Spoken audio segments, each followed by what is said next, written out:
Alors, j'ai appris ce matin en écoutant France Culture, je crois que c'est l'émission de Jeanne Lenné, que un des arguments de des révolutionnaires contre la monarchie, c'était justement que la monarchie avait bloqué le système de recrutement, avait faussé le système de recrutement des élites et avait mis en place des personnes qui n'avaient pas de vraies compétences, laissant les personnes ayant les vraies compétences sur la touche.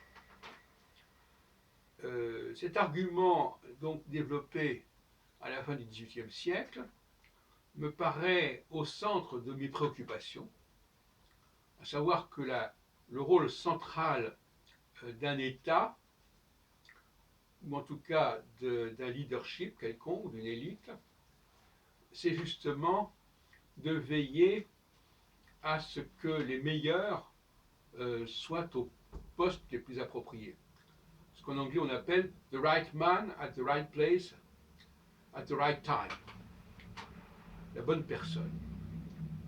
Et je pense que la France, comme beaucoup d'autres pays d'ailleurs, qui sont notamment des pays colonisés, colonisables, a failli à ce niveau-là, au niveau de son recrutement, et que l'on voit dans bien des cas les mauvaises personnes choisies pour certains postes majeurs, notamment dans l'enseignement, dans la recherche, et etc., etc. Donc il faudrait corriger cela.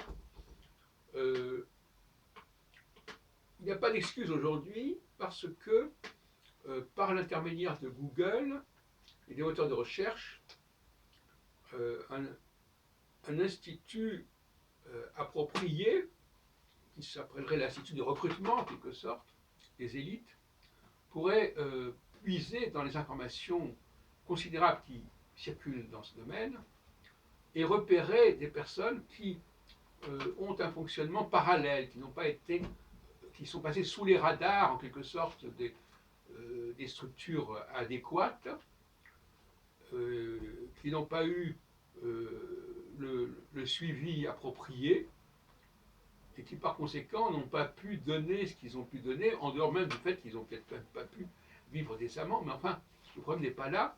Le problème, c'est que c'est des gens qui ont une très grande capacité pédagogique, d'enseignement, de formation, n'ont pas les postes qu'ils méritent. C'est aux dépens de la société. C'est pas seulement à leurs dépens. Donc en général, quelqu'un qui ne peut pas donner ce qu'il peut donner, c'est plus aux dépens des autres qu'aux dépens de cette personne elle-même.